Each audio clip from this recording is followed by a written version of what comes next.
She is an expert on sustainability from Trisakti University, Jakarta. She will share regarding her research on accounting and sustainability. Thank you, Dr. Juniati. Special thanks also to Dr. Stiani, who will be moderating our seminar today. On this occasion, I would like to congratulate Dr. Stiani, who just completed her doctoral study. Congratulations, Dr. Stiani, and thank you to Dr. Juniati, who has been supervising Dr. Stiani. Thank you. Ladies and gentlemen, we are very happy with this international hybrid seminar. The seminar is in line with the vision, mission, and the program of the School of Accounting, Binus University. The School of Accounting willing to become a leading school in Southeast Asia and wants to continue to develop the school into a world-class school of accounting which produce world-class research. I believe through this seminar, we will get insight to explore more on the topic of sustainability and climate change. Therefore, we really appreciate this seminar, especially to all committee of the seminar from Accounting Laboratory, Binus University. We believe this seminar will be very beneficial for all of us in increasing insight of researchers and lecturers, as well as the students, in terms of finding and exploring the research topic to deep understanding of the topic. Without further ado, by reciting Bismillahirrahmanirrahim, I open this seminar. Thank you very much and have a nice seminar. Thank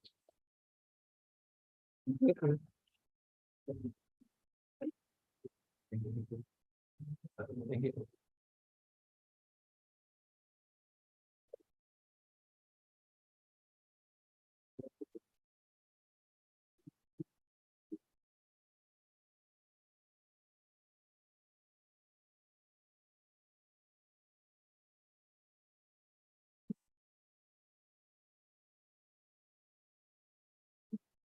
Thank you, Professor Toto, for the opening speech. Now, we will enter the main event, which in the presentation of the material, as well as discussion following by question and answer session. The seminar will be moderated by Dr. Setiani Putri Hendratno, 30A CMA.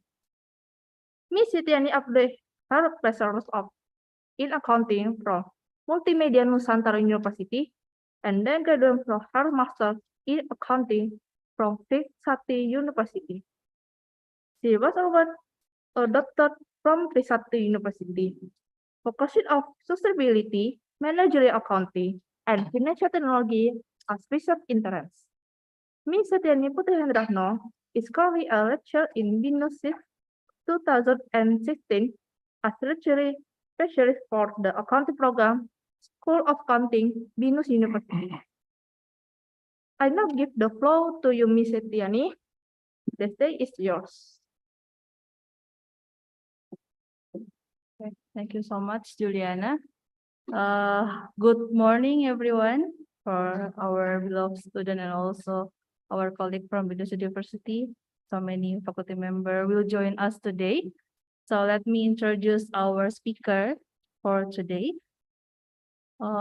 Professor Lee is adjunct professor from Renmin University of China and also visiting professor with Brawijaya University and with Trisakti University.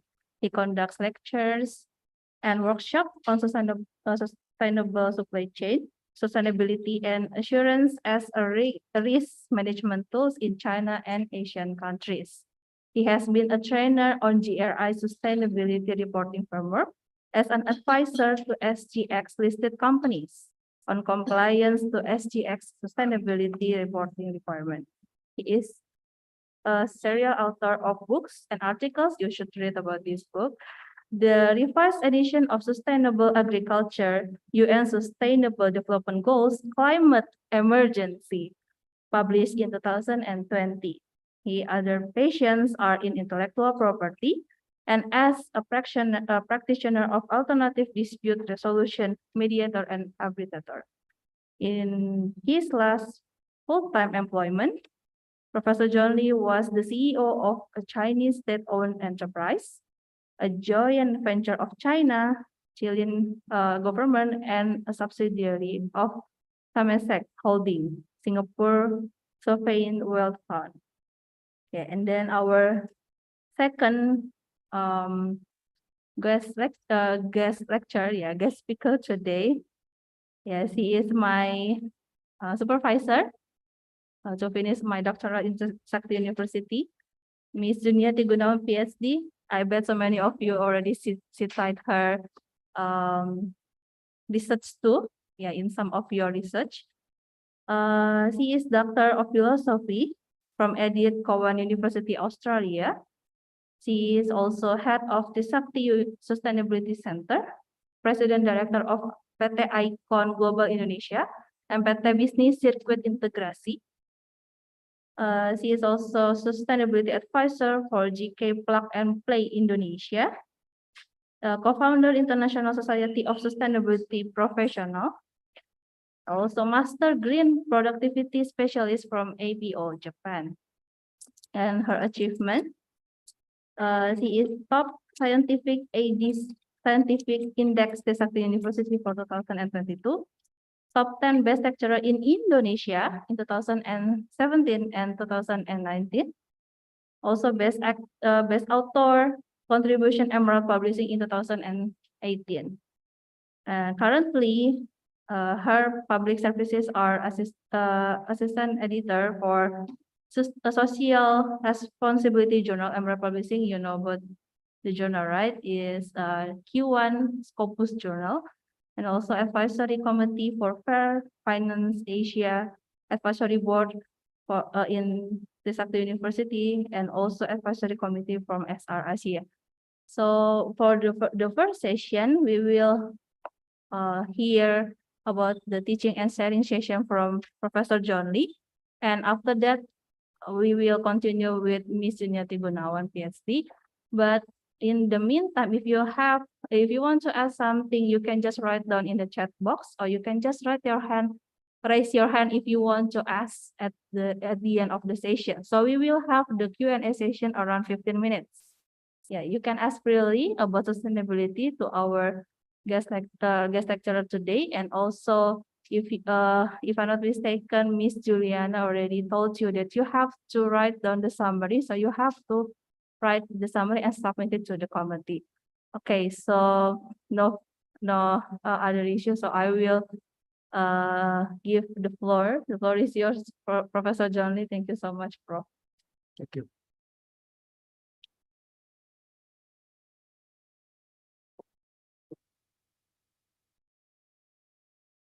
Good morning, everyone, ladies and gentlemen. I hope you can clear me.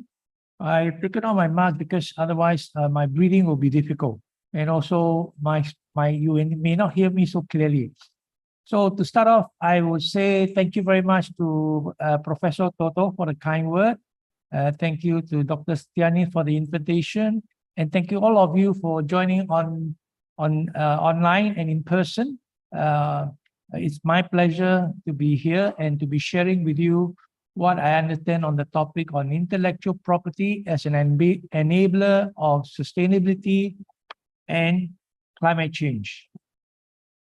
So here today we have, as you see on the agenda, we have three main topics. One is tangible and intangible asset. The second point is sustainability and climate change. And the third one is case study. That is to put together and says, how much of intellectual property is an enabler to sustainability and climate change.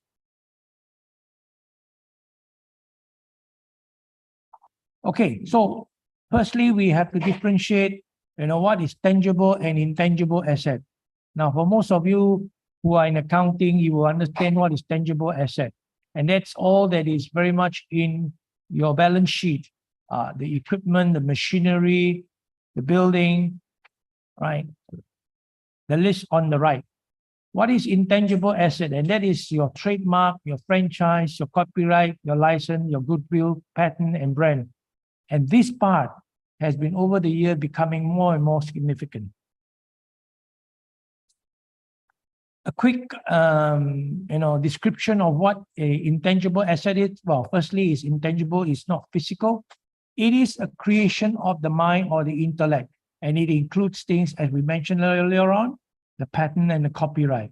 And the other thing you should note is that it is territorial to the jurisdiction that is registered. In layman terms, it means that if you register your IP, all right, your intangible asset in Indonesia, it stays in Indonesia. You cannot use the same registration overseas. The exception, of course, is unless you equally also register it overseas. And IP, like any other property, can be bought, sold, or licensed, okay? The equivalent of leasing. And in today's world, you can use the IP registration as a collateral for loan. Right? Banks recognize that assets class.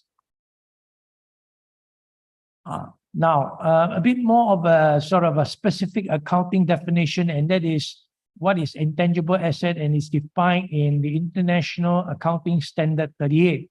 And it defines intangible asset as non-monetary asset, okay? And it's physical in nature, and the rest of it is there.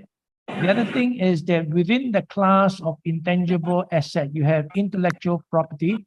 And intellectual property, as you can see here, is a subset of intangible asset, right? IP law give legal rights to the creator. Sorry, there's a disruption. Okay, thank you. Sorry about the disruption. Static. Okay, it grants them exclusive right and allows them the control and use of IP. Okay, and it protects the right of the businesses and the finances, and therefore, people are more interested and are more confident to invest and collaborate with the individual holding the IP. Now, here is a more diagrammatic presentation of what it means to be a subset. You see the big yellow area, that is intangible asset, and then within which is intellectual property. And intellectual property here includes patent, trademark, copyright, trade secret, and industrial design. The part that is intangible is customer and vendor relationship software. Okay, so you see the separation now. And this one is looking at it from a different perspective, of from the one hand on the left side, the intellectual property, moving to what is intellectual asset and what is intellectual capital, right? And in the bottom, you see that what is easy to be identified and monetized, which is on the left, is your intellectual property, and the least easy to identify and monetize is your intellectual capital. So here again, we are talking about what can be registered as an IP, all right? And this is something that you can register on the official registration process. That is to say, there is legislation that is existing for you to go through that procedure and to be issued with a certificate saying that you are the IP owner. And that includes trademark, patent, and design. Geographical indication is another one. Say, for example, it says that this coffee is produced in a certain place in Indonesia because of its unique flavor or purposes, right? The more classical one is champagne. Not all sparkling wine can be called champagne, but champagne is a kind of sparkling wine, and it's produced in a particular area in France, in the northeast direction of France. Okay, so that's there. And the other thing called plant variety, which protect the specific plant variety that has been hybridized, that has been researched out. Now, in a country like Indonesia, with a huge variety of plant bio variety, it is important aspect. Okay, now we talk about what is non-registerable. That is the part that we say you cannot register. And the example is trade secret. Trade secret cannot be registered for a few reasons. One is by choice, you do not want to register, and the other one is because there is no law or no legislation for you to register. The other part is called copyright, and that includes work like music, books, but it is protected once the moment you have written it. So I have here example of the book that I have written, that is called Sustainable Agriculture, and I have the copyright, right? And the copyright according to international law is that I have it for the lifetime and 70 years after that. Now, if this is one of those blockbusters books, then of course it has a value whereby there might be institution or individual who want to buy the right to this copy so that they can print or reproduce it. Okay. Now, copyright is not restricted only to books, but it is to musical as well as art and video. So that is copyright. The word is you need not register it. That's why I say non-registerable. But once it's published, you can prove that it is you who publish it.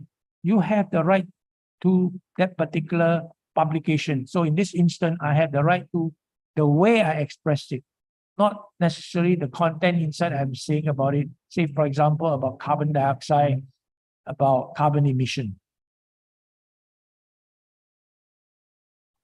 So this is another quick layout of what is registerable and non-registerable. Is just organize it in a more table form for you all, easier to digest.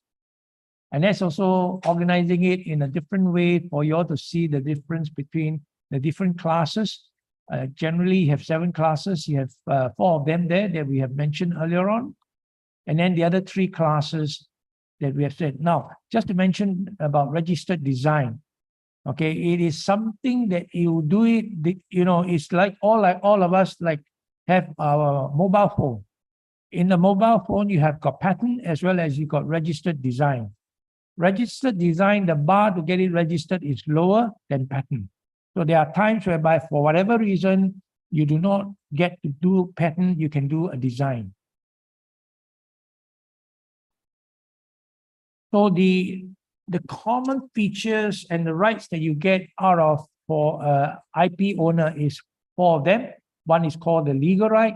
That is to say, you have the right to take action against infringement, meaning that people use your patent without your permission, or misappropriation, meaning that the same thing people use it with, without your consent. And then the economic right, which means that you can use it to earn income, to have the economic benefit. Yeah. And that also includes whereby you want to license it out. Now, the other one is called territorial right, which we have already mentioned earlier on, meaning that the country you register, it stays within the country unless you go for a global registration, right?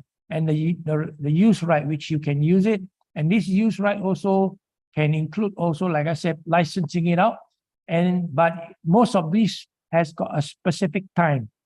For example, patent is ranging from, depending on the jurisdiction, from 20 to 25 years. Industrial design is shorter, generally about 5 years. It depends on country again, yeah? Okay, now another point just to highlight is about the Industrial Revolution that give rise to so much of intellectual property. And the first Industrial Revolution happens in England, right, back in the 18th century. So it starts from the time whereby you use a lot of draft power, animal power, human power, right, to using steam engine. And one of them is the cotton loom to produce cotton cloth. So that's where it started. Yeah. And it moved on to the second Industrial Revolution, whereby electricity becomes a major power source. And then the third Industrial Revolution, whereby you have the programmable logic control, things getting to be more automated. And of course, the one that we are right now living through, the fourth Industrial Revolution. And you can see that from the first on the right scale, right, the first, the blue dot, right up to the fourth Industrial Revolution, the degree of complexity just increases, okay? And one of the reasons, obviously, is that it is moving from things that is more physical, more manual, to things that is more like, as it says, the creation of the mind, right? Intellectual property. As mentioned, the complexity is the result of a lot of creativity and novelty. And that's where, you know, it needs to be protected. Right? It needs to be protected and enforced. A quick view of how things have evolved from being tangible, the bar in gray color, and intangible, that is the yellow color. Even within our last 30, 40 years from 1975, you see that the yellow, the intangible assets from 17% of total is now moved to 90%, right? So if you can see all our high-tech company, the Googles, the Facebook, right? You can understand why this has grown to such a huge part.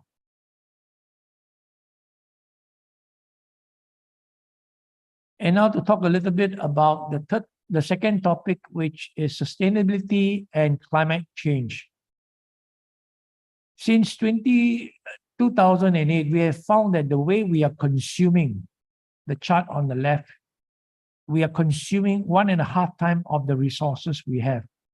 Meaning that we are borrowing and using now what we need in the future. Now, this is clearly not sustainable because we are borrowing and using the future right now.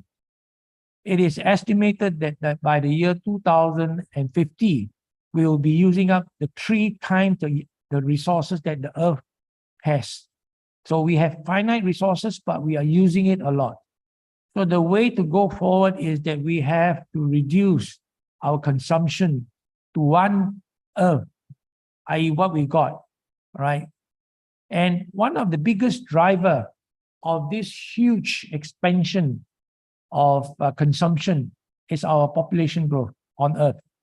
You see that it takes about roughly 1,200 years to have the first billion population. Then the second 1 billion is 1927. So it's roughly about 123 years. And you see the third billion, it takes about 1960. So it's roughly about 53 years. You see how fast it has accelerated. And just to take you where we are today, it is said that we'll reach 8 billion population in the year 2024. Well, I read in the news, in a report that since late last year, 2022, we have already achieved 8 billion. All right. So as it is, we can see that it is not sustainable the way we are consuming, right? Consuming our resources. So we have to be sustainable, otherwise we will perish. There is no way we keep on consuming more than what Mother Earth can provide us. So that's one issue on sustainability. And the other issue that we face, thank you, is that in the process of the way we have consumed, we have generated a lot of garbage, a lot of waste. And you can see from this picture here that the Monash is on you see at the top left-hand corner photograph, and that's Monash. And you can see that you are using excavator to move the garbage around, right? So that's a lot. And you can see that the excavator can sit on the mountain, meaning that down below, it has a very thick layer, a very strong layer of foundation, which is terrible. The two photograph below, you see the amount of garbage, plastic that we have generated that is clogging our waterway in our neighborhood.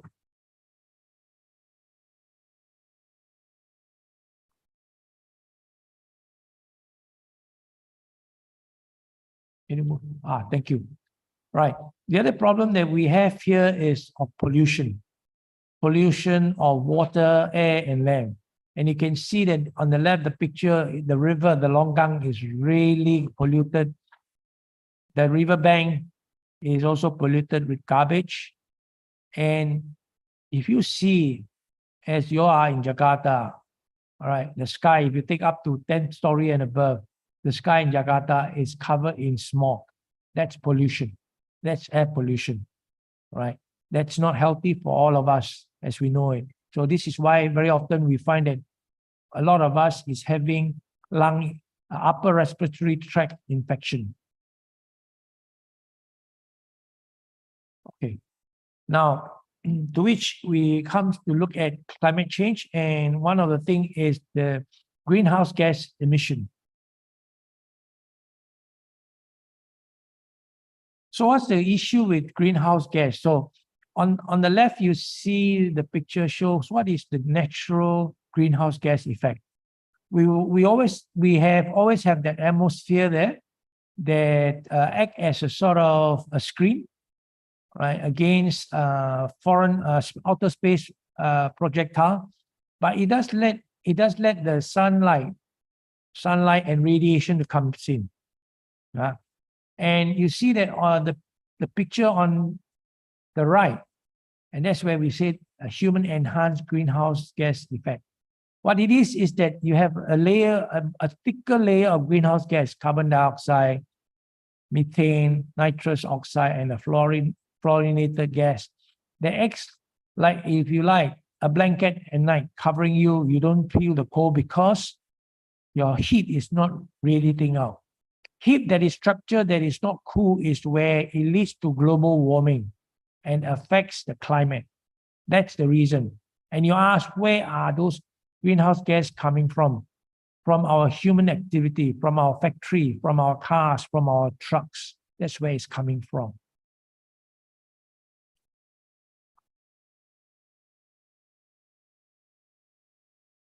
So let's look at what is the impact of climate change, because we mentioned about climate change, and therefore we want to know what the impact.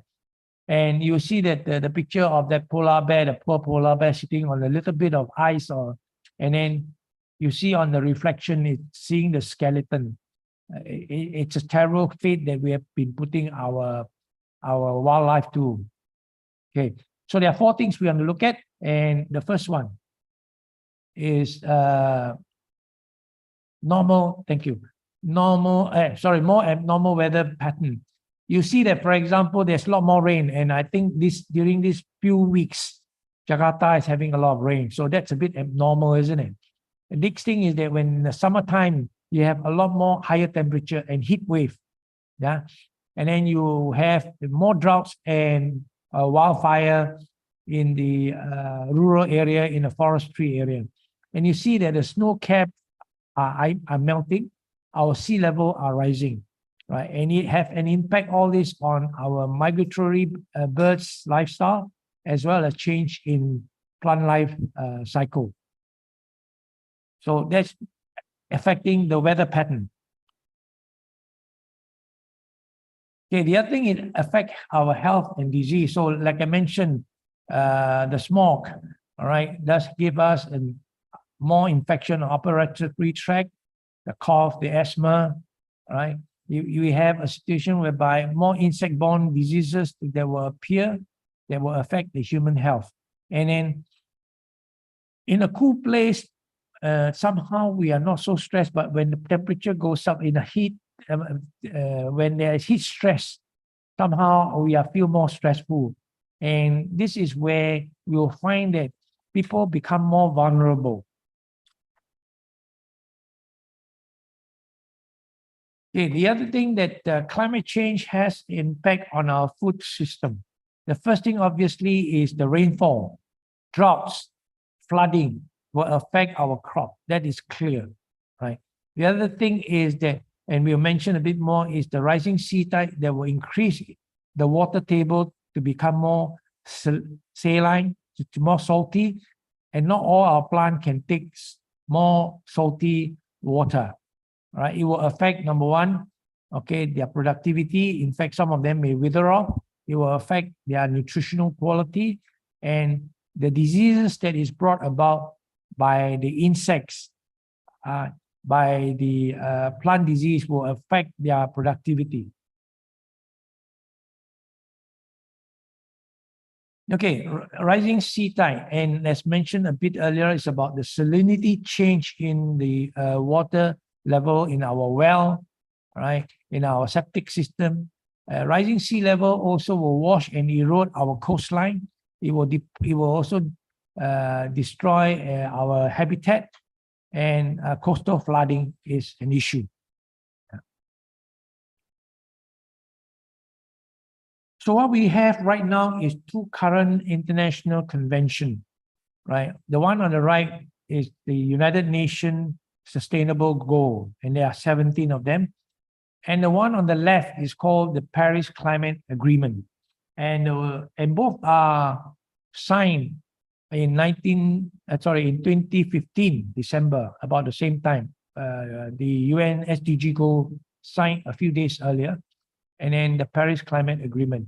So the main gist of the Paris Climate Agreement is to say that, look, going forward, we want to keep the global temperature to the increase to below 2%, and to achieve zero emission by mid-century, that is 2050.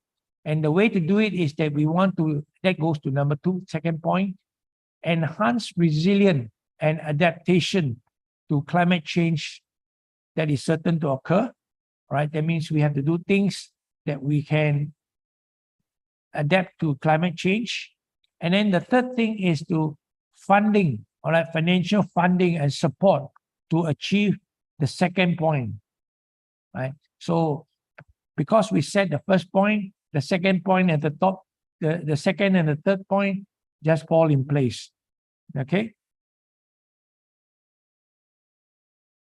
So what is Indonesia's commitment to all this? And back in COPA 26, that is the year 2021, in Edinburgh, Scotland, UK, President Widodo was there, and he has certainly made a few commitments about what Indonesia wants to be doing in the climate change area. And one of the main things which I think is absolutely right is zero hunger for Indonesia. All right. All human beings should not be hungry. The other thing is what was announced by finance ministers Sri Mulyadi Indrawati is number one, the green Soko, and number two is the climate budget targeting. And that announcement was made in 2021, 2 years ago. So what is this net zero emission? Is it to say that we cannot emit anything? Well, the answer is no.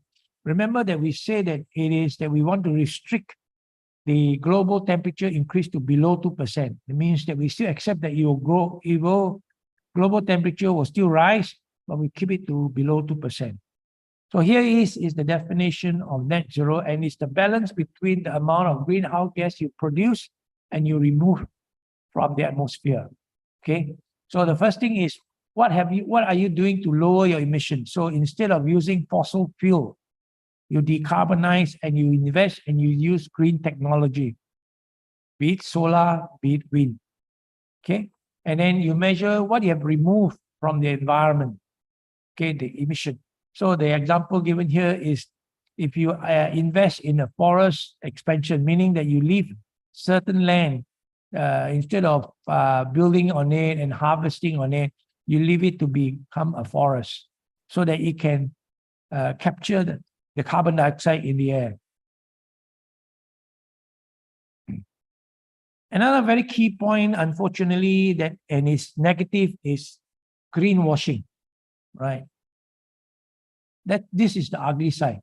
So what is greenwashing? And greenwashing actually is the marketing that portray an organization, product, activity, or policy as producing positive environmental outcome when this is not the case.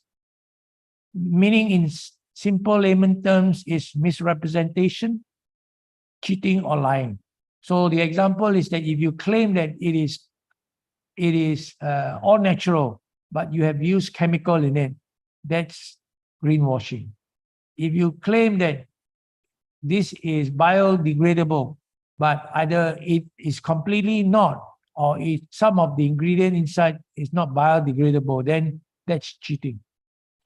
So cheating, there are two kinds actually. One is unconscious, not knowing it, and two, the other one, which is more serious, is knowingly cheat, right?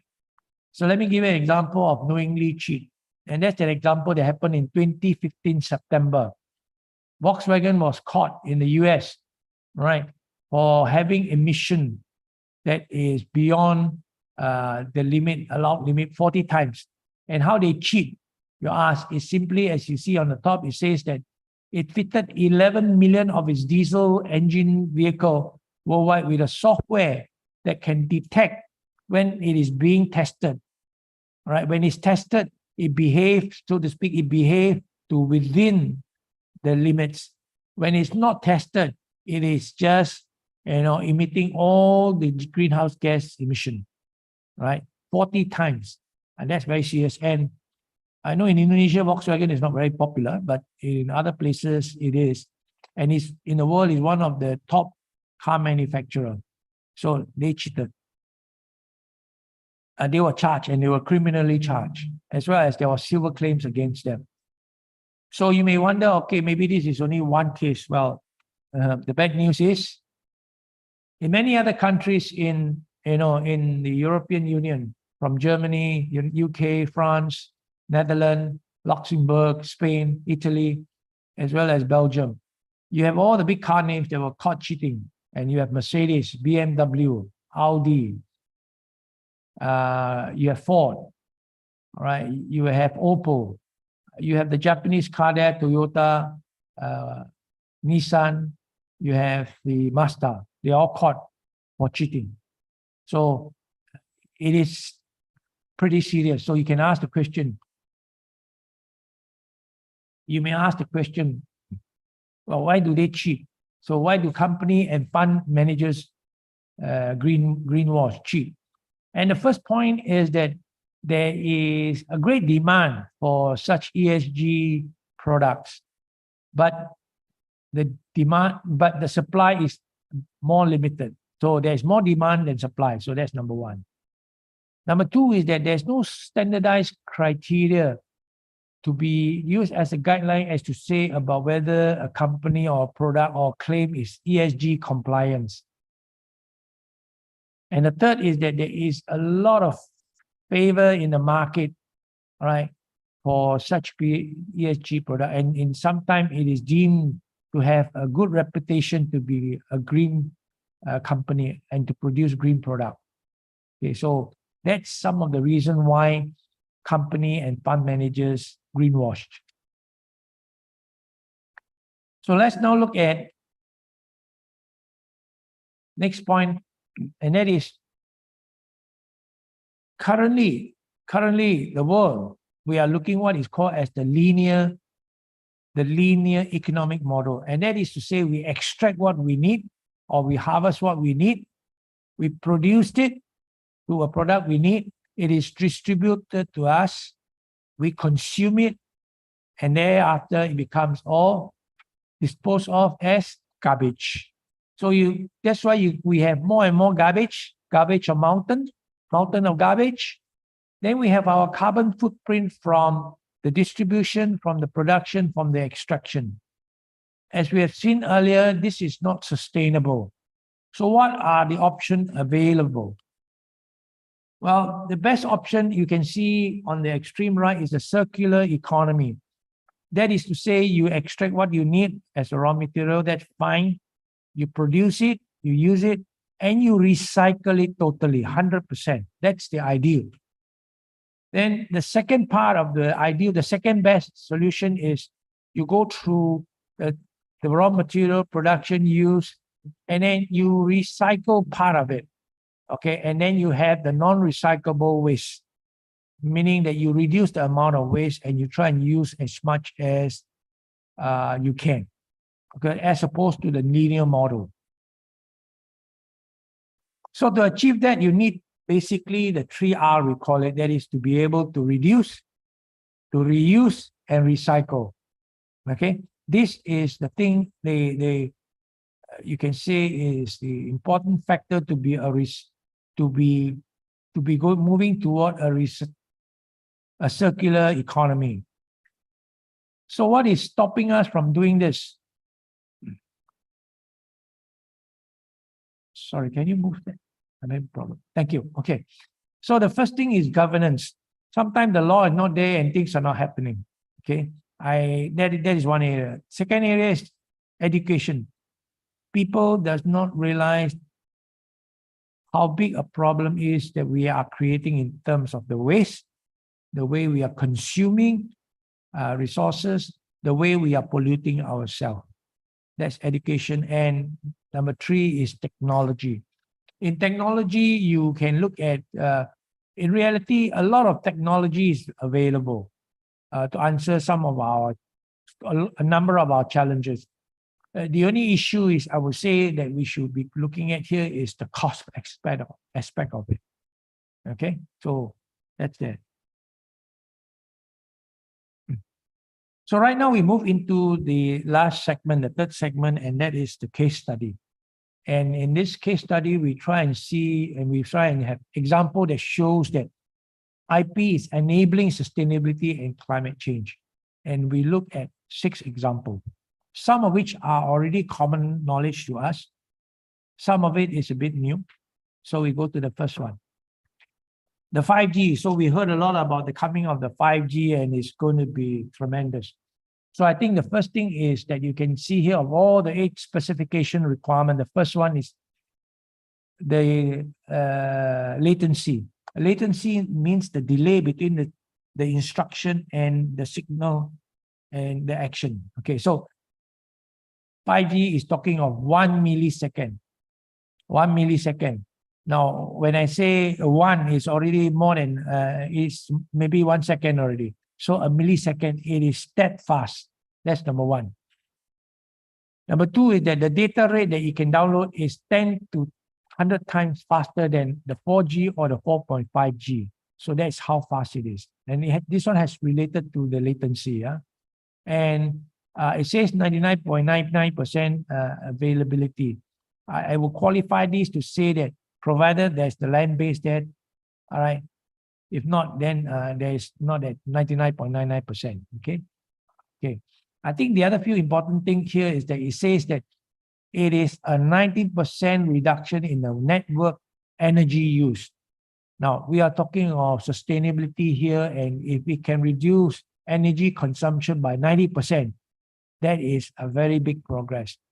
And the next important thing is that the battery life is longer, okay? And that has to do with more of the technology, and also the fact that the earlier point is that it used 90% less energy, okay? And it, of course, can use more, it can connect more device to the system, okay? So let's look at the application of this 5G technology. And the first application is that it is going to really revolutionize our lifestyle. One of them, which is very interesting, is smart parking. All of us, I mean, I've been in Indonesia a few days this trip, and parking can be a real challenge, and also sometimes finding places. So in a 5G environment, it can help you to find where are the car park and how many car park lot is available. And it can sort of, from your present location, where should it be going? So that's one useful application that we are looking at, right? The other one that I want to jump in is in terms of the use of autonomous vehicle, not electric vehicle, but one step further, it's called autonomous vehicle. That means driverless vehicle, right? And 5G is very significant for autonomous vehicle. So I mentioned about the latency, which is 1 millisecond, and that's very useful because then it can avoid accident. It can be quickly, be knowing the direction to turn left and right. Right. Then 5G is a major success requirement for autonomous vehicle, driverless vehicle, right? So it needs to be connected to be able to know where to go, how to go, and what are the road conditions ahead, to choose the road whereby it is the shortest and it's the quickest, or the quickest. Okay. With autonomous vehicle, how is it going to reduce carbon emission and sustainability? Well, the first thing is that, can you imagine it can have on an app and you say, I book a vehicle at what time to come here and pick me up and where I want to go, and it comes. Very soon you'll find that you don't need to own a car, and therefore you will reduce the vehicle's population. Each car has its own carbon footprint as well. So if we own less vehicle, the carbon footprint, of course, is lesser. The other thing is that because it will be using electric vehicle, all right, the carbon emission, the smog will be reduced. And because of the fact that you don't have to be driving around to be looking for car park lot, right? Traffic congestion is naturally reduced.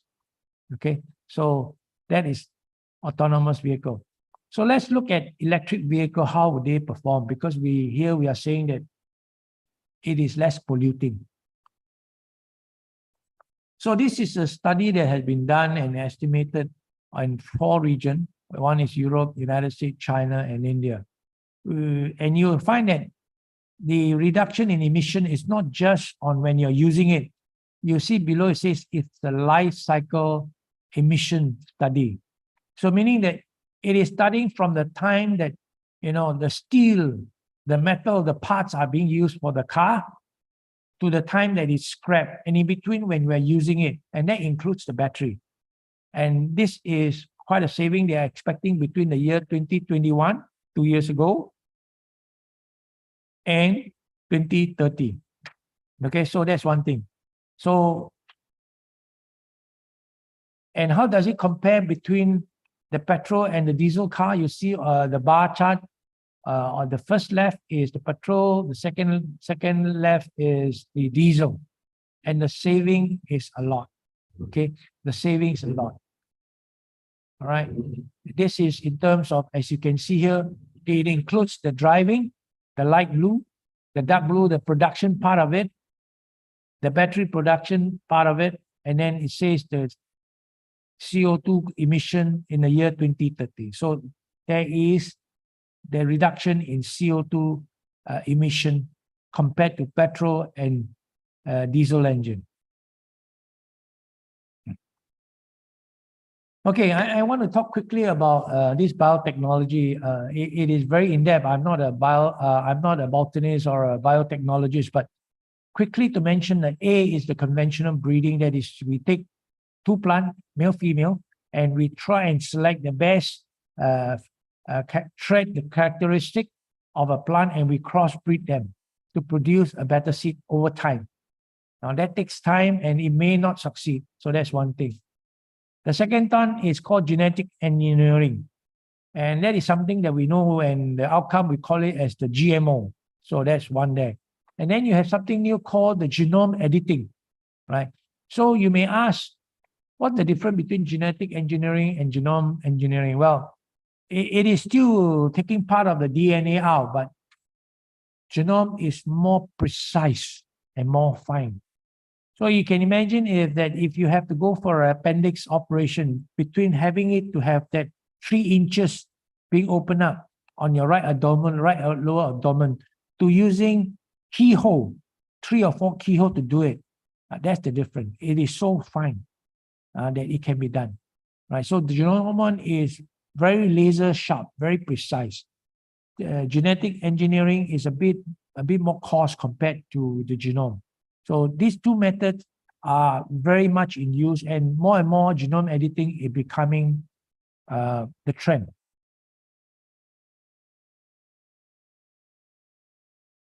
So this here is just to show the different way that they can grow crops that is stress tolerant to the external environment, to biological, to living things like insects, infection. Okay, so that's the whole process. Next. Now, this one very quickly tells about what biotechnology can do, and it's a few things. The challenges is safety, ethical, and regulatory. And you can use for medicine, you can use for biofuel, disease-resistant crop, and new industry. Let me pick on the targeted medicine. And this one is very recent and topical. And we are talking of COVID vaccine. And they are using this procedure. And the one that is coming from Pfizer and Moderna is called the messenger DNA technology, which is in relation to the kill and the recombinant is a more recent technology. We all have been vaccinated since young, right? You're vaccinated against rubella, smallpox, TB, all of it, but these are using the old technology. COVID was produced in the shortest of time using the mRNA, which is a biotechnology. So it has to go through a few things: safety, ethical, and regulatory. Most vaccines take a long time to be approved because of especially when it's used in human, right? Because of the nature of COVID, it is still under emergency use. So the safety requirement standard is lesser than the normal. So that's why you have some concern reports about blood clotting, sudden death, and so forth. But it is an emergency case. So safety is important. Ethical concern is there. Ethical will comes in more is to when the situation whereby where they do the GMO experience on the land, seeing whether human being do cloning of yourself to a younger self. There are ethical question concern, and there are ethical question when we want to be growing organs. Okay, and there's regulatory as to what you can do and what you can't do. Okay, so these are the few things. So this one I'm talking on the crop side of it, and most of us know that growing paddy, you need fresh water, not seawater. Here you have one gentleman, all right, who pioneered, growing paddy in seawater and alkaline water.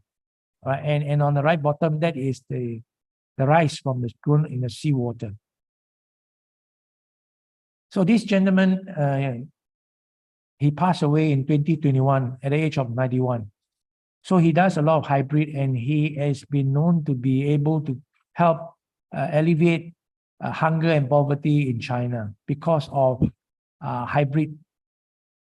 Okay, so that is the application of biotechnology in our food supply. Quick mention about blockchain. Blockchain is what is distributed ledger, meaning that if the stakeholders, the 4 or 5 of us, will have access to the same ledger, the same record, what any one of us does will be recorded. It cannot be deleted. And one of the useful way it is done, it is for food safety. So, for example, if you can see on the diagram, if say for example it's a broiler chicken coming out from the farm, it will have a QR code there, and as it produced to the producer, so let's say it goes to the slaughterhouse, it goes to the processing plant, they will have to add in what they have done, and then the distributor will also have to scan the QR code to say they have distributed what time, when, from where to where, and then to the retailer. It could also be to the restaurant. Now, what is its usefulness? The usefulness is very simple. If there is a food safety, there's a food poisoning, food safety issue, then this batch can be traced all the way to where is the issue, and then you can solve it, all right? By going to that particular joint, there is the source of contamination, and this will help to stop further spread. That's the use of a blockchain in this regard. How widely is used? It is used in Thailand. We all know that Thailand is a very major food producer, exporter to Japan, to EU. So they demand very high standard, and they are using it in practice. Okay, so that's use of technology in a particular aspect of our food chain. Next. Quite often we have places whereby there are shortage of rain, or it rains in a few months, then the rest of the year it is no rain, and then it gets drought. Well, there are some solution here, and the one is that if it rains a lot and you can have reservoir that can catch, or pond that captures the water, you can use that water on the so-called off-season rain, and then with a sprinkler, you can sprinkle the water onto your crop. Okay, but sprinkler use a lot more water. There's a little bit more waste than the one on the left called the drip irrigation. In the drip irrigation, the pipe goes through near to the roots, all right, to the soil, and then it will drip that amount of water that is required for the plant. So from when it is a small seed to when it's full grown, you can adjust the amount of water that you need to provide for the plant to grow. Now that chart there is a strawberry farm. Okay, strawberry. Number one. Number two is that you can adjust the water that is going in. Number two, you can adjust the amount of fertilizer that is going in, because you can add it into the tank, and you can adjust it accordingly through the different stages of its growth cycle. So that's how precise you can get. And drip irrigation can be used in the desert because there is, and that's where technology really comes to handle a situation of crisis. Yeah. Okay. Next, I want to show you this technology called RFID. It's called radio frequency identifier. And this is an example whereby for a large animal, like say cattle, you can do that. And there is a tag whereby it sends out the signal. Where the cattle go, you know where it is because it is within the farm, and then you have sensor in the whole farm. So if the cattle goes into the milking parlor, how much of milk it gives a day, you know, number one. Number two, how much of feed it takes, you know, straight away, right? So you have very close monitoring of your farm, and it makes it very efficient, right? So that's the use of technology. And where is the cattle have got lost, you also will know, because if from the RFID signal, you can pick it up, even though it is within the farm, because some farm can be very large. And this is the last slide, and this one is a poultry farm, a broiler poultry farm. You can see that it's fully automated. It can be fully automated, and it can control the temperature. If it is too hot, you have evaporative cooling. You have the fan. It can adjust the food, the feed and the water intake. And the beauty of this system is that because you can track the food and water intake, you can know very well when the bird, in this instance, the bird is going to fall sick. Generally, you and I know when we are not well, we don't eat, but we will still drink water. So if you feel that, if you see that the feed intake is dropped, the water intake is also dropping, but not as bad, or maybe has gone up depending on the disease, that is the first signal that this flock, this house, have to be attended to immediately. Okay. Now, I know in Indonesia, employment can be an important factor. It can adjust the level of automation to how much labor you want to put. So it is not that it's all or nothing. You can add on what you need and take off what you don't need. So this is where technology comes in to help us to improve productivity. Firstly, if it is too hot, you can have the fan, you can have the evaporative cooling, and then you can monitor the performance of the bird, the health of the bird. Yeah, so it makes it very efficient. Okay, this is my last slide. Thank you very much.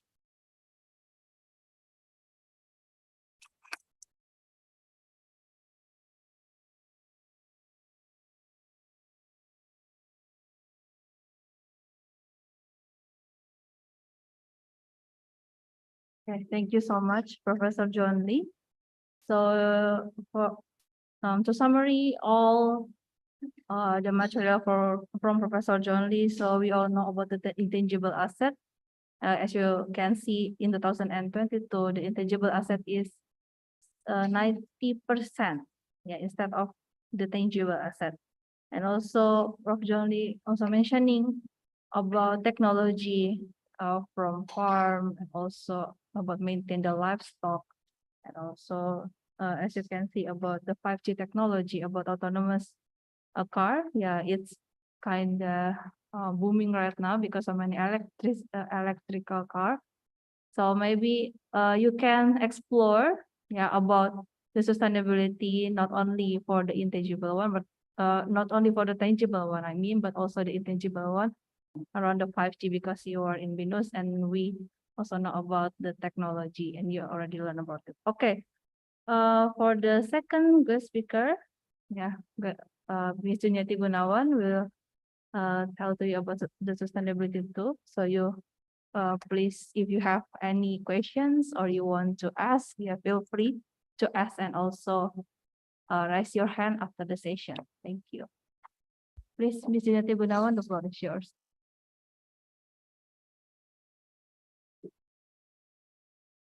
Yes, thank you very much, Ibu Setiani. Very good morning to all of us, and thank you to have an opportunity to share about the emerging topics today. I would like to connect for what Professor Lee just now mentions and share the intellectual capital, and also this one is a part of the intellectual capital, which is intangible asset. How we can connect between intangible asset in the era of sustainability.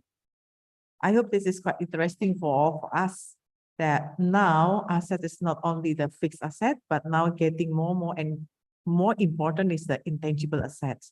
In the era of sustainability, of course, we have to look at the situation, how can we improve our image? And one of them is about green campus. Nowadays, company are turned into to be very green. They don't want to be called as a coal company or any other company, but they would like to be called as an energy company. And also, how about campus? Campus, if we look at some of the literature review, we can see the aspect of the green campus has been divided by two things. The first thing is the physical environment in reducing energy and carbon consumption. This part associated with a lot of the infrastructures. We have to change the infrastructures. Perhaps in some campus, they will feel difficulty to change about this because, yes, it is associated with a lot of costs. But then there are two things about the green campus. This is much more difficult to change. It's the social culture aspect, which involve the management, education, and practice. And more importantly is the mindset, is the behavior. Okay, so Green Campus demonstrates its commitment to ecological sustainability, not only to one aspect, but several aspects. The first one is the academic programs. The second one is how we can make a vibrant and livable campus life. The third one is physical operations. Number 4 is the research.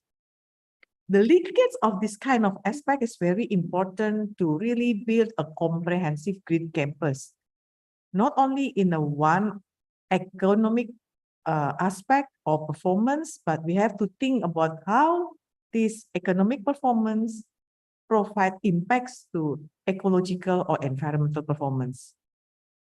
As an intellectual capital a lot in terms of the campus society, then we would like to really target it in the social environments. The social performance is very important to create the green campus with these all criteria and indicators. Lots of criteria. This is some the examples if we would like to establish a green campus. As a part of intangible asset, of course, image is very important. Setting and infrastructures, change the design of the campus to make more efficient. This is the key. So not only the cost, perhaps we need some investment at the early stage. The early stage, yes, but then for the long-term medium stage, we have to think that our investment can be turned into efficiency. Okay, number 2 is how we can think to use a lot of energy in terms of climate change situations. In the issues of the strong desire to reduce the climate change, of course, campus play a very significant role. How we can use energy, electricity how we can deliver our lessons, yeah, and then how we can maintain the ratio between lecturing students, lectures, ratio of the total carbon footprint divided in campus population. Of course, this is a new things, perhaps, yeah, but if we don't start now, when will we start that? Little things, let's start. Okay, now things about the waste. Campus produce a lot of waste. We thought we know. Yeah. Paper is one thing. Perhaps we can say, oh no, we don't have a lot of papers now. We do online, we do a lot of things. But again, yeah, papers is still the waste. Number two, the toxic waste from our electric computer. Yeah. And then how about the time waste? Time waste is also associated with the energy. Okay. So thinking about all of this, do we also establish our curriculum? Do we also think about our curriculum is enough to send this message to all our lecturer and students? So all the components of the campus have to work together, not only one. Means that all the education, all the program, all the syllabus have to be changed. See some example here is the ratio of sustainability research, for example, and then some of the subject of the sustainability. Do we have any special subject of sustainability, or maybe how we can deliver our subject of sustainability? All of these are our thinking, our lessons to start with, and to think how we can create from the traditional campus into green campus as an intangible asset for the future. Some of the benefits for the green campus. Number one, improve environmental performance. As I mentioned before, environmental performance will provide a lot of efficiency if we do it right, not the other way around. If we doing wrong, of course, it can become cost a lot. Number two, enhance public awareness. Yeah. The young generation know things about the lifestyle, change their lifestyle. They much more, hopefully, much more appreciate with the green lifestyle. So this is also public awareness if we maintain this intangible asset of our campus. Number three, cost reduction on campus maintenance. Number four, improve quality of life on the campus. Yeah. How we feel satisfied and we come along. Health and safety is the most issue after our post-pandemic COVID-19. Do we really think that our students are healthy enough in mental? Yeah, maybe we don't realize about this, but this is also crucial in the future. Number five is the reputation as a leader through example as a green campus. Yeah. Again, reputation cannot be built as a one time. It needs a lot of time. Slowly building. 2-3 years might not be enough. More than that. So we have to think it now and try to build it now. The last one, when we can create intangible asset for our campus, this become an intellectual property as well. Part of that. So intangible asset to be a green campus is matter in the way of sustainability situation. All right. I would like to detail more in the improvement of the environmental performance. As you can see here, I put some of the references about green campus. Yeah. Why and then how we can improve our environmental performance. Looking at, again, energy, thinking about how much electricity we need, yeah, and how can we save this usage of electricity. Number two is the public awareness. Campus is also entitled to be SDG center. In my campus, we become a SDG center a couple years ago. And we put some of the sustainability subject in our research, our lecture, and also in the way we are delivering our lessons. SDGs goals can be selected depending on what we would like to be targeted, what we would like to prioritize. And of course, SDGs #1 is the most priority. How we can fill the gaps between our program, we call it as pengabdian kepada masyarakat, like a social contribution from our campus. This is a part of the way we're trying to narrow down the gap between the education in the high society, high cities compared to the rural area. We have to think about this as well when we talk about SDGs. Okay, #3 is the cost reduction on campus maintenance. Yeah. When a lot of people think sustainability will need a lot of cost, but I think we have to change the other way around. If we put sustainability as a main goal and we can map the priority of the sustainability is an efficiency in the long run. Yes, how we can map it, how we can target it, how we can put some strategy. So again, thinking about sustainability is thinking not only now, but on the future. Thinking how we can do it together, not only one person, not only one faculty, but the whole aspect of the campus. Improve the quality of life. I believe that everyone here trusts if we stay in a very good situation, environment will be nice, then we can stay here longer. Yeah, we will feel healthy in a way. So this is a part, of course, when we stay in a campus, we feel healthy, we feel happy, not only we just learn something. Quality of life is a matter. How long we spend our time during our day when we stay in the campus, maybe 5 hours until 8, until more than that, 10 hours a day. We spend our life mostly in the campus, especially for the lecturer. Yeah, during our study time, yeah, during 3-4 years in the campus. Think about this, how our campus life can change our entire life in the future. Okay, now it's a bit challenging for us to become a sustainability leader. As the campus can be a sustainability leader for the future. Back again, this is the foundation for the young generation. If we want to build a stronger nation, yeah, campus is the foundation, is the basic. The leader comes and built from the campus. So sustainability leader is another challenge for us, not only for the knowledge, but we have to improve the skill and then how we can improve the behavior, the mindset. That's why, again, sustainability campus or green campus related with a lot of aspects.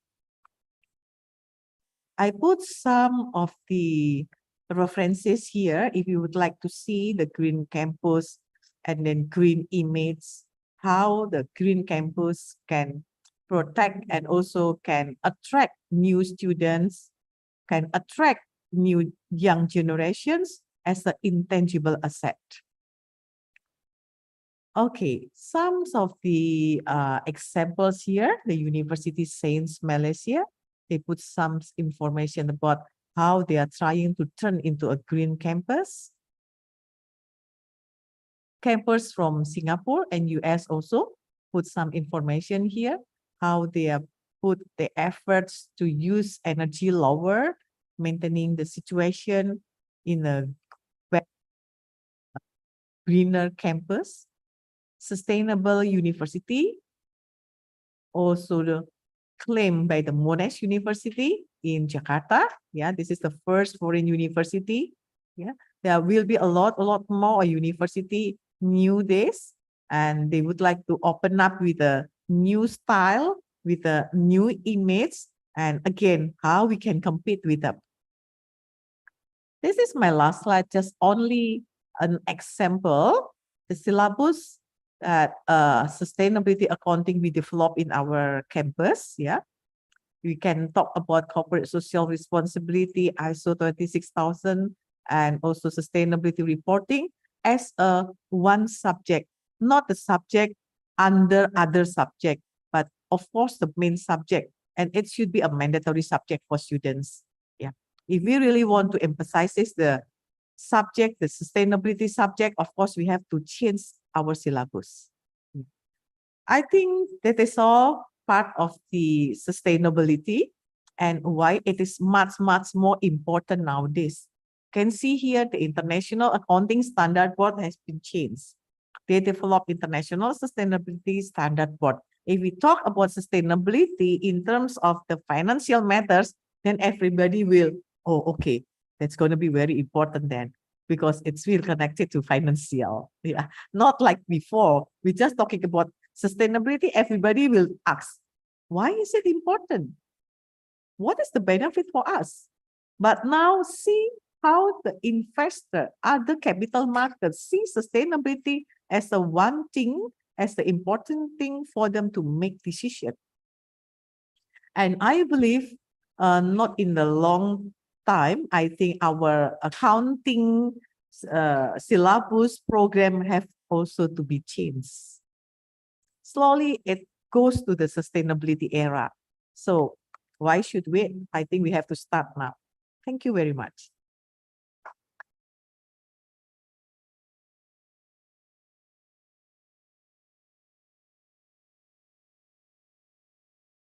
Thank you so much, Ms. Juniati Gunawan. So as mentioned before about the sustainable campus, this can become the intangible asset. Yeah, and also the happiness and also health from our students also matter, right, Ms. Juniati? And also it's very important for our lecturers too, because we spend most of our time in campus, so it's very important.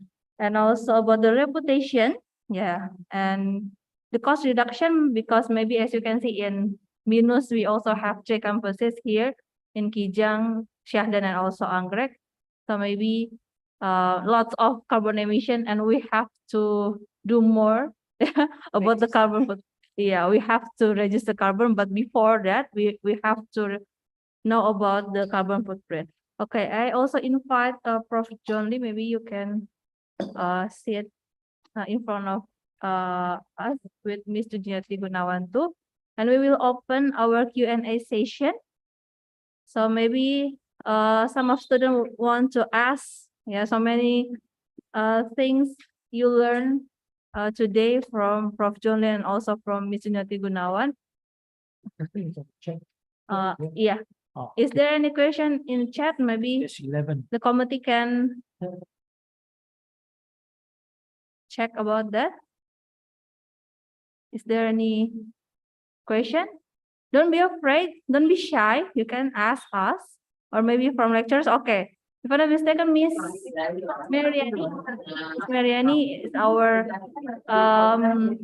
research coordinator from School of Accounting. He is from Binus campus. Hello, Miss Mariani. Hello, good morning. Can you hear me? My voice clearly? Yes. Okay. Good morning, Professor John. Good morning, Miss Juniati Gunawan. Nice to meet you. Thank you so much for your nice presentation. I interest in intellectual property, especially in patent. As your presentation in your slide, you say patent. Interest how in social science, as you know, we are from accounting department. How from accounting department can produce patents?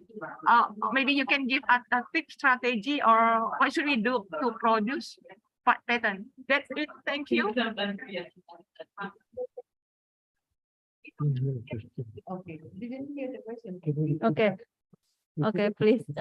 Miss Mariani, can you repeat the question, because we cannot, maybe slowly. Yeah. Okay. Yeah. There's a lot of Yeah. feedback, so can't hear the question clearly. Sorry. Can you Okay. repeat? Okay. Thank you so much for your nice presentation. I interest in intellectual property in your slide presentation, especially in patent. Okay, you get my point?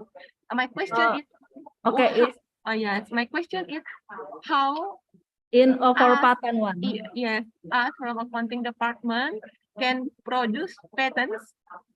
Example, you can give us a strategy or tips or what we should do to get a patent in accounting, especially.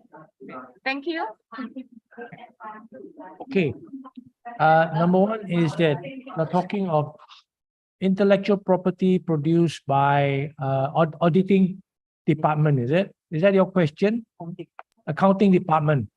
Okay. Remember that intellectual property has different classes. Okay. And each classes has got different criteria to be registered. So if it is an accounting department, it generally your intellectual property would not likely be a patent. Okay, it must be creative, it must be a product. So it would be more of knowledge. Yes, your accounting department will produce knowledge that is an intellectual property. So it could be of copyright that you can do and publish under copyright, or you can have a research paper that you want to be a trade secret, which generally would not be the case because in a university, you want it to be publicized, at least you want it to be open source. So just to repeat, in an accounting department, what you produce generally would not be in the area of patent. It may not be even industrial design. It will be more of knowledge which you can have it in terms of as a copyright. The other thing you can have is that in certain thing you put in your trademark of your department. But that is a bit generic, I understand. Okay? Answer your question? Thank you, Professor. Can you give me example? You say we can produce knowledge for patents, right? Can you give me example with what kind of knowledge that we can produce for patents? Can you give me a real example that you said produce a patent? Produce a knowledge for get a patent. I mean, maybe I can type in this chat box. Thank you. So your question is example of Yes. produce knowledge Yes. or intellectual property. Yes. Okay. Let's say that you tomorrow you come up with a knowledge of how to produce a better handphone, okay, or a particular process. Okay, you can patent it. All right. And let's say you can come up with a knowledge that it is designing something that is very unique. You can do an industrial design on it. Okay. These are the things that you can certainly register. The thing that you can't register, as we mentioned, is things like relationship, knowledge of the market that you cannot register. Okay. So for example, knowledge of what? Of knowing that, say, the pricing of a certain product in a certain country or in a certain area. Okay, that is called proprietary knowledge as well. But you got it through your years of experience in a certain area. Am I answering your question? You seem lost. Actually, I feel confused. Have you ever registered a patent from social science or especially in accounting? Have you ever registered your patent? Have I what? You certainly can enforce once you have a patent that is okay. If you hold a patent, you are a patent holder, and somebody infringe on your patent, of course you can enforce in court, including.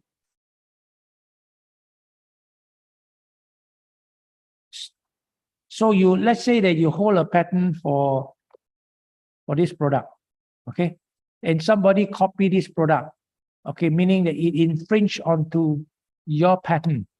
You can sue and you can enforce it. Firstly, you write a lawyer letter to say that, okay, this product produced by you, you've infringed onto my patent number what, how many of them you listed out. you ask them to cease and stop production, followed by, you can always claim that if they have been selling for a long time, the profit that you have lost from this product. Now, you want to do, you can do all that, but of course you have to engage a lawyer to enforce it. All right? Okay, thank you. Maybe we can discuss out of this room. Okay, thank you. Thank you. Have a nice day. Thank you, Miss Mariani. Okay, is there any question from other participants?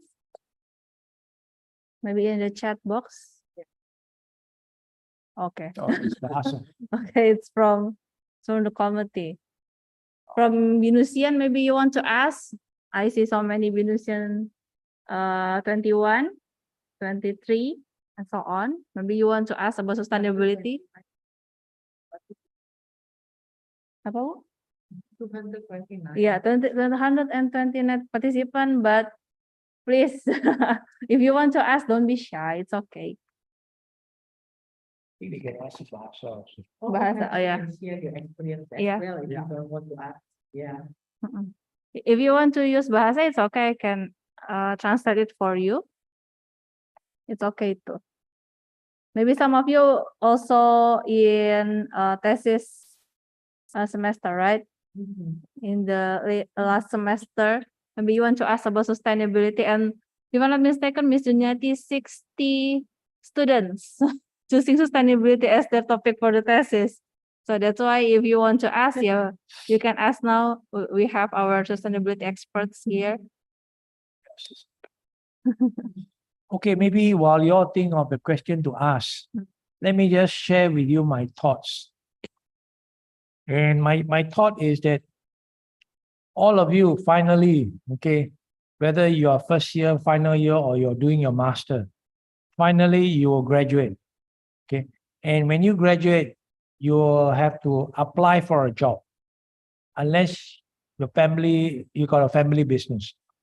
But most of you, I would say 95% of you will have to find a job outside of your family connection. The job could be in government. The job could be in a university. The job could be in the private sector or even the state-owned enterprise. So imagine you apply for a job, and be it that you're an accountant or you're an auditor or you're a BIS graduate, and all of you are fresh graduate, okay, and they are looking for fresh graduate. So all the applicants, be it from BINUS or any other university, in terms of experience is zero or near zero, okay? Some of you have done internship, but let's take this out first. So you all have a degree or master degree. So what do you think, what you should do to attract your prospective employer to invite you for an interview? Now, if you don't get even an interview, most of the time is your chances are 0-0. If you go for an interview, you got a fighting chance, we call it, because that depends on your performance, that depend on how you and the employer react. You may not like the employer at all, so you may not proceed, but at least you get a chance to evaluate. So getting the first interview followed by the subsequent interview.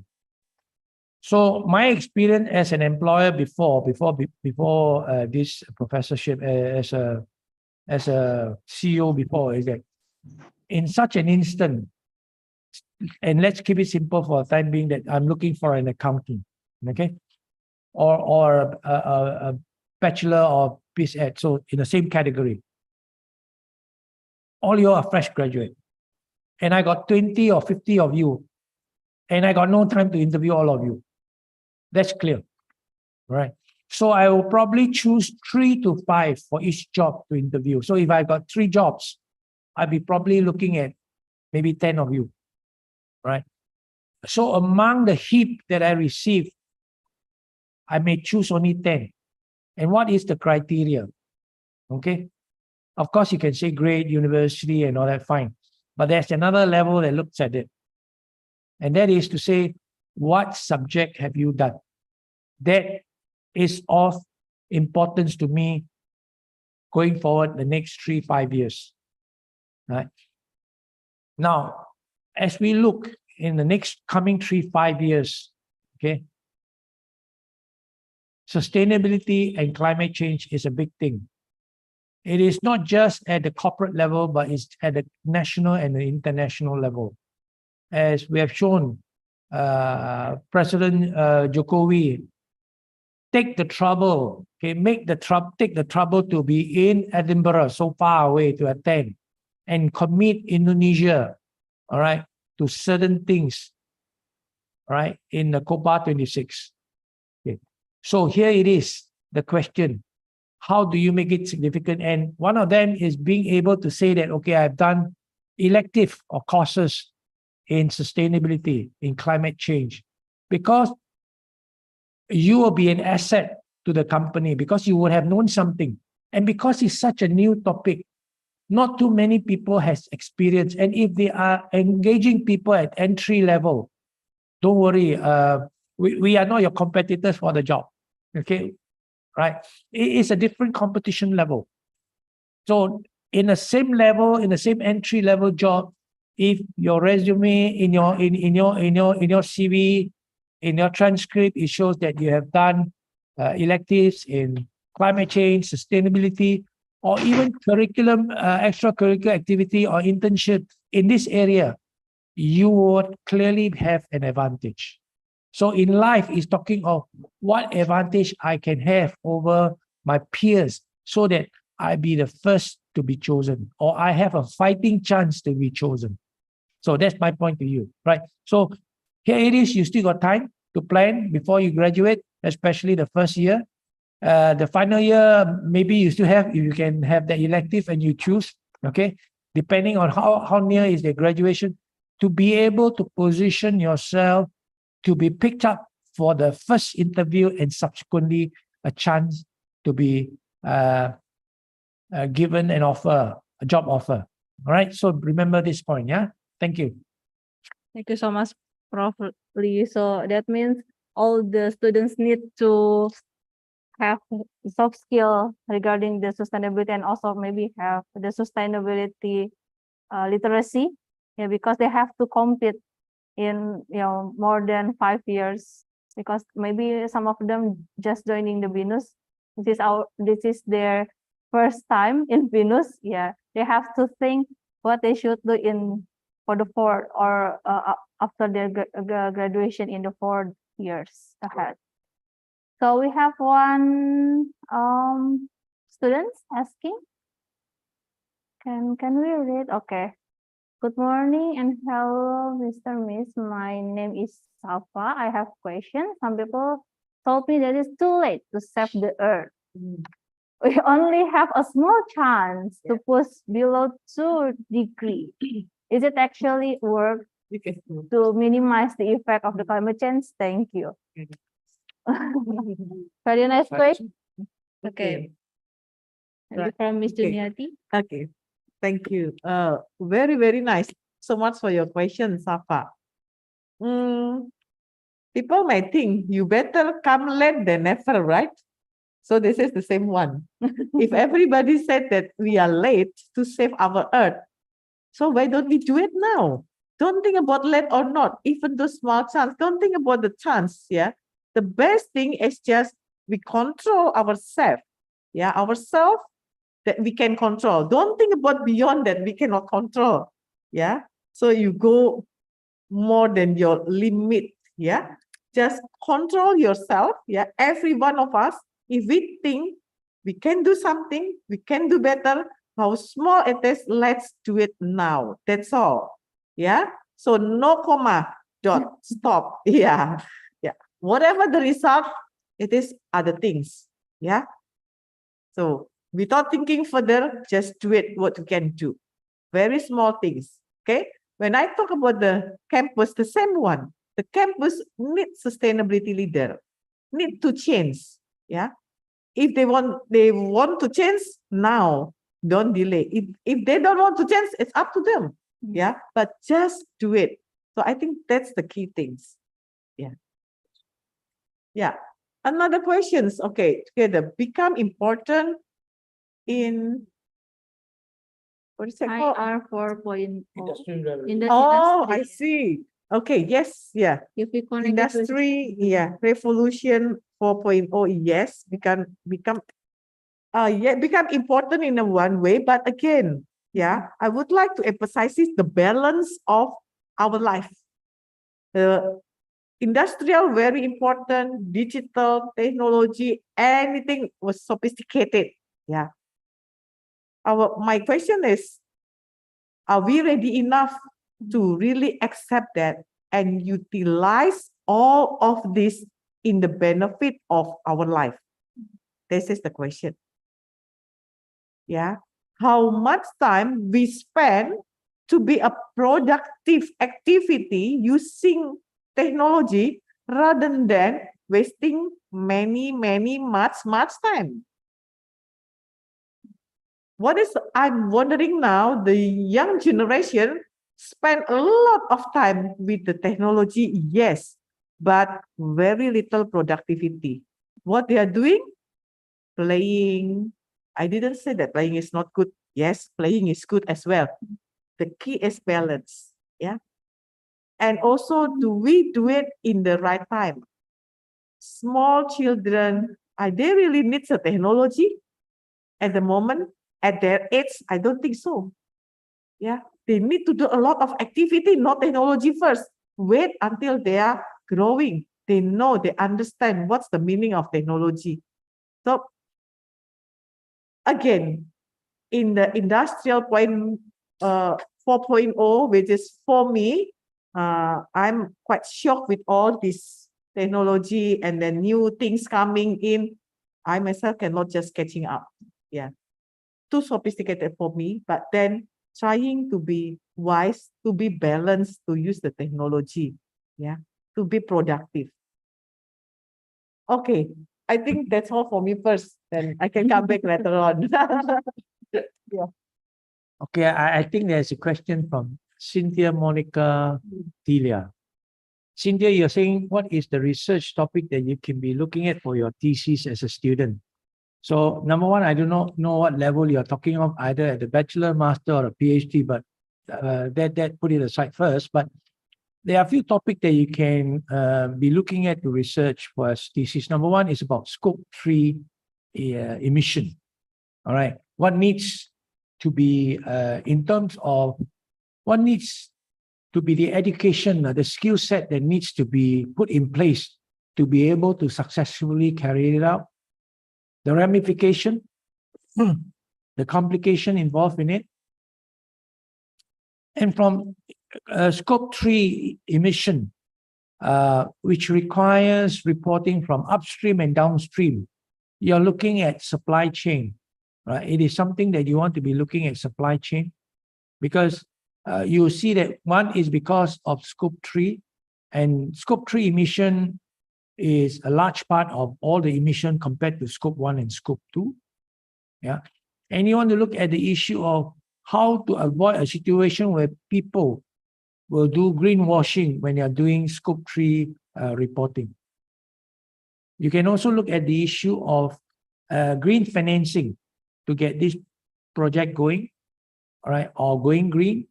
You can be looking at what should be some of these sector that is affected by carbon emission be transforming to. So say, for example, the oil and gas, which the fossil fuel consumption will go down. How should they transform themselves, and what are the historical examples that they can take on to gain inspiration, and some of the options they have in today's situation? Okay, I think I've given you enough topic already. I think probably you can do up to professorship already. Wish you good luck. Yeah. Thank you, Prof. Yeah. I may add something. Yeah, sure. Yeah. Juniati. Yeah, and Cynthia, don't be afraid to apply qualitative study. Yeah, not only quantitative. Come on, explorations and then sustainability. New things are a lot and a lot. I think in Binus also we can do qualitative, yeah? Yeah. Yes, sir. We can do the qualitative study. Even though we don't have any previous research, they're trying to do the new things. Yeah, thank you. Okay, so so many options that you can explore, or this is from our students. Actually, he also I'm also professor for the thesis. Juan Febrian. Hello, Mr. John Lee, Prof. John Lee, and Miss Juniati Gunawan. I have a question regarding the sustainability implementation of business. In your opinion, what can accountants or accounting students do to increase the awareness regarding sustainability for some businesses?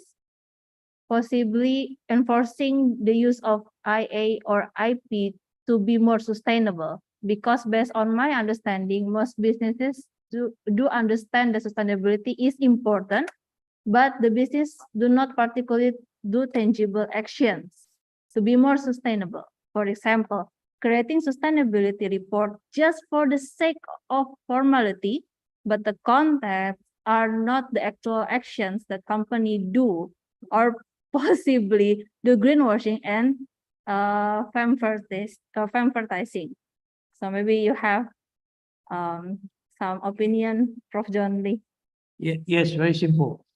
I don't want to take it very far to the business world because a number of you are still from school to university, so you don't have real life work experience. But let me just keep to the classroom. Okay. In the classroom, in the lecture hall, maybe 10 of you, maybe 100 of you, maybe 500 of you. We will see that some students are very diligent, very serious in their study. All right, they will have question after question asking you. That's one area, one extreme. The other extreme is people who, falling asleep in class or never attending classes. All right. And then there's the middle group who are sincere about it, making effort. What can you do to people who are, falling asleep, not attending class? What do you think will be comes the exam? What will be their results? Right? Most likely they will fail. Okay, no question. All right. And those who are very diligent, my God, they're going to be having first class or upper second at least. Okay, because they are very diligent. They really put in the effort. And then there are those in the middle, which is generally, if you look at it, is about 60-70% of them. All right. A number of them will do well because, well, they really put in the effort. A number of them put in the effort, but somehow they are missing the point. All right. They are doing the work, but at the time they are multitasking, listening to music or listening to something else. I'm not picking on all this, but I'm just saying is that if you're not focused, you're not going to get a result. So having said that, if you bring it to the real world, same thing. If they are just greenwashing, bohong, trying to just, scrape through, they can get caught. It's not just getting caught for just formality, ticking the box and, submitting a sustainability report. But over time, competition will get rid of them. Consumer will not buy their product because they can find a cheaper, better product that really delivers on what they say. Okay. Then, of course, needless to say, the diligent one definitely will be the market leader. The one in the middle, they will make it in life. All right. Let's hope that these are the one that can be convinced to be even better and the best. And given hard work and opportunity, they certainly can make it. I hope I answer you in this way. Yeah. Okay, thank you, Prof. John Lee. Maybe Ms. Juniati want to ask? Okay. Want to Yeah. ask something? Yes. Thank you very much for your question, Juan. Yeah, very interesting questions. Yeah. Yes, correct. Tangible action might not be seen. Yeah, but we can see from the sustainability report. I also agree with you that there are a lot of room improvements for our sustainability report quality because a lot of flowery words has been putting there, yeah, stated there, but not a real action. So what I can suggest to you, see when you read the sustainability report, action or not action is when they say about target. Do they disclose target or not? Do they disclose strategy or not? Yeah, that's the one thing. Do they measure or not? If there is no measurement, I think it's just like a flowery words. Yeah, we can say like, say something nice, but no actions. That's why sustainability accounting has become more important. Accounting is not only P&L, profit and loss. Yeah, accounting is account, means that we have to count, we have to calculate, we have to measure. So carbon accounting, waste accounting, water accounting is part area of accounting. Yeah. How about in the future? Sustainability is a journey. So maybe in Indonesia, this is the first journey. Yeah, let's say a very early journey. But on the other hand, the pressure from stakeholders are getting more and more, yeah, getting heavier. In some company, they have to change their behavior, they have to put it in the action because the pressure of, let's say, the most pressure is from the investor. We have ESG indexes now, yeah. The international independent party put some evaluations and then provide and publish the ESG index rating and anything. This kind of thing can be a pressure for company that they have to change and they have to implement the sustainability. Thank you. Yeah, thank you, Miss Juniati Gunawan. So maybe Juan, it's more clear that the point is about the greenwashing. Maybe they will get caught, yeah, if they are cheating. And also for the sustainability, you can explore more, yeah, about sustainability accounting. Maybe it's really hot topic. It's still hot topic right now. And maybe if I'm not mistaken, we will have integrated reporting, right, Miss Juniati? Yeah, at the moment, integrated reporting is not really popular because we are on the middle of change the regulations and also the standard. Perhaps in the near time, not integrated reporting, we call it a comprehensive report, CR. Oh, Yeah, when we talk about integrated reporting, there's another standard that we have to refer to, like value creation. When the people of a company do not valuing or do not do any measurement, we cannot say it is integrated report. When we combine the financial and non-financial into one report, we call it combined report or laporan gabungan. We cannot simply just jumping say this is integrated report. So in the meantime, perhaps we have to wait until the standard from the accounting association come out, hopefully the end of this year, talking about the comprehensive report. okay. Thank you, Miss Juniati Gunawan. So is there still any question from the students or maybe lecturer? I see Mr. Michael Angelus here as our deputy head of program accounting. Okay. Or maybe some of participants, if you want to ask about sustainability. No, if no, maybe this is my last question for our session, Prof. and Ms. Juniati. We have so many students here that really like sustainability actually, but they prefer to choose, maybe they like to be in audit or maybe they like in taxation, but they need to know about the basic of sustainability. They think sustainability is just CSR, and they think the CSR is only elaborate or only about the environment instead of maybe the social and many things we can explore, including innovation. So maybe can Prof. Johnny and Ms. Juniati give tips for our students? What can they explore for their studies in Binus University? Yes, the first thing we have to introduce the sustainability. Without introduction of sustainability, the student might lost and they don't know what actually doing. Yeah, I just would like to describe our collaboration with one university in Bandung. It has been, this is a second year, it has been 1 year collaborations, yeah, and a lot of students applying for sustainability internship. Yeah, and getting more and more students. We cannot accept everyone. So we have a limited number that we can work in our center. We have Trisakti Sustainability Center who help a lot of companies, more than 50 companies each year, developing sustainability strategy, sustainability policy, engaging with the clients, talking with them, learning how to put in place some of the indicator, developing sustainability report, even do sustainability assurance. So for those who are really like audit, sustainability assurance will be the preference. Yeah. Nowadays, we also open a new services for big company, ESG gap analysis and ESG advisory, something like that. Yeah.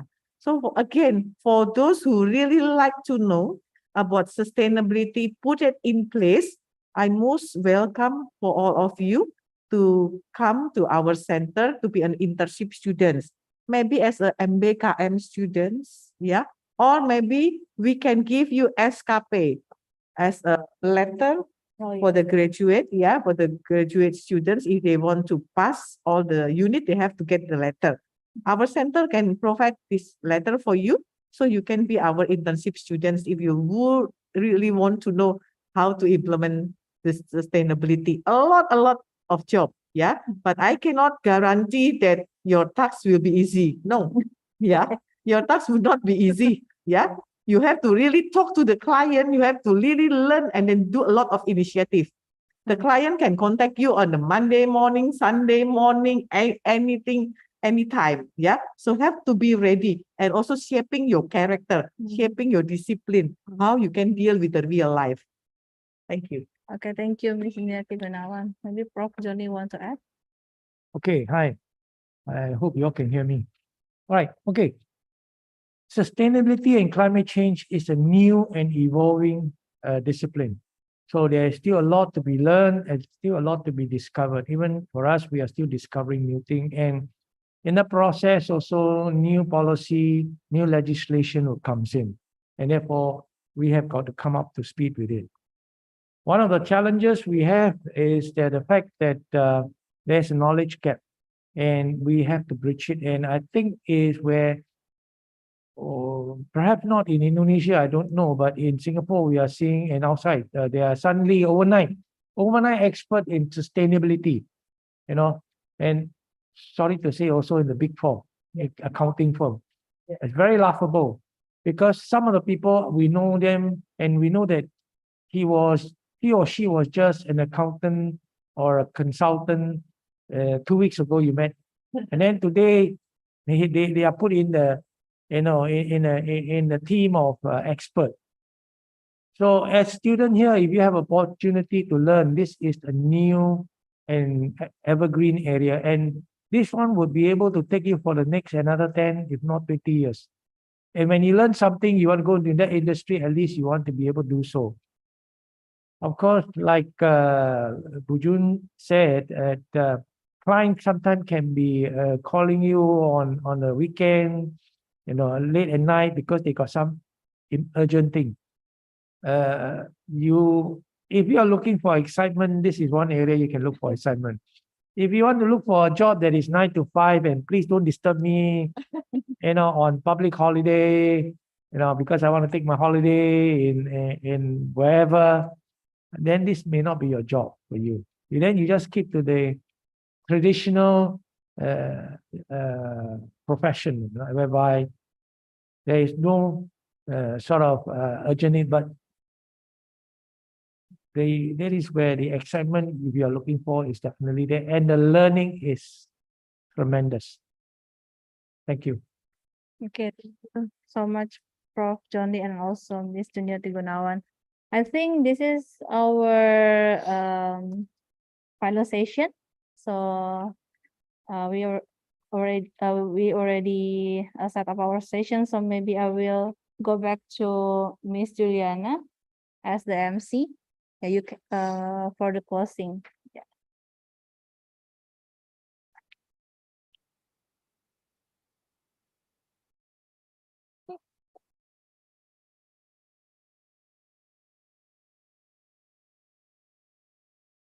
Thank you, Ms. Setiani, for moderating this event. And this truly an honor to have Professor Lee and Ms. Juniati to tell and provide us with insightful and innovative knowledge during this seminar. Thank you very much.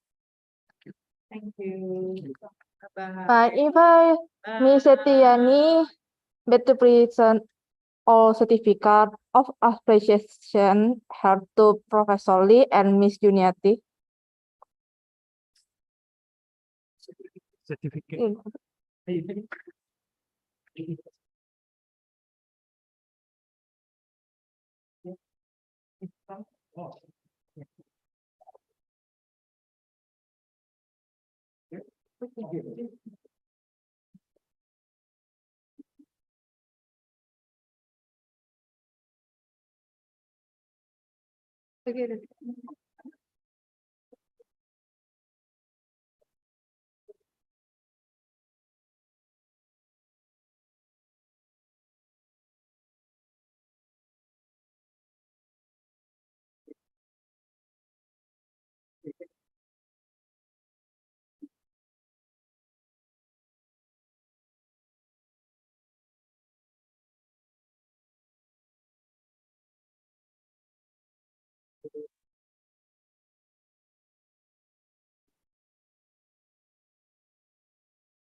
Okay. Before we end this event, I would like to invite everyone to turn on your camera. Then we will have a documentation session. So give us your best mark. We will wait for a while so that the participant can open their camera.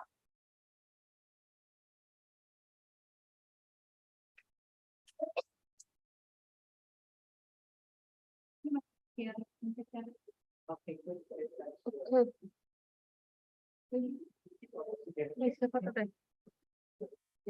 Okay, Fernando, to take the picture and Angela via Zoom.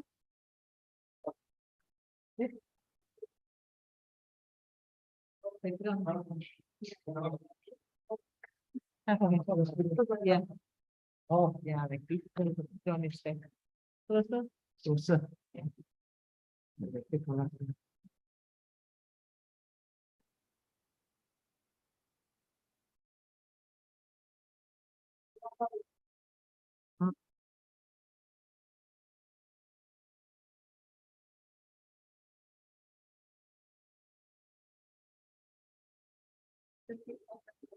Yeah. No, take out the mask, otherwise. Yes, that's a good idea.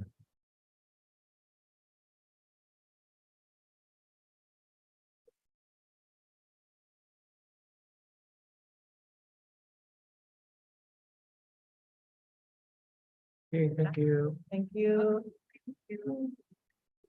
This one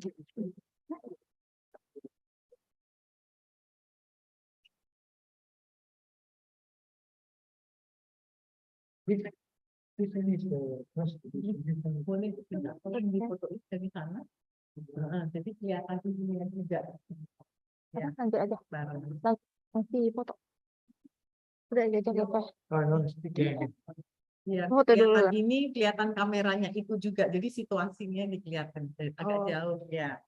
Kita ngobrol aja. Iya, dia ngobrol aja nggak apa-apa. Ya, I think you have to give the books to library or something. Yeah. Okay. Look like they're taking a Yeah. picture. I need the camera here. Yeah. So juga ikuti foto kameranya. Nah. Then the camera lady yell, action, okay. Action, camera.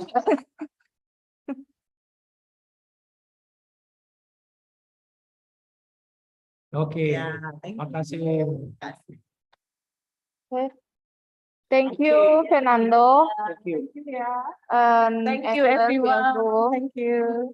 The photo system of the event. Before this Zoom session, please do remember to fill in the intention and give us your valuable feedback. Please submit your summary for Binusian before 6 p.m. this by daily in the email. If you do not submit your summary, you will certificate and CAT points.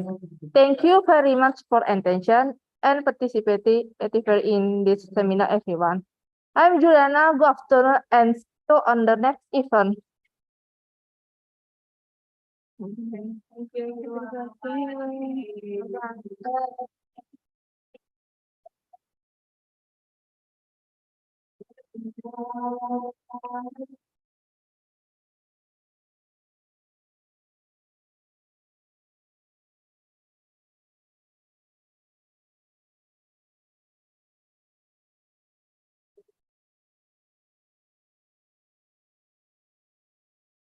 Thank you.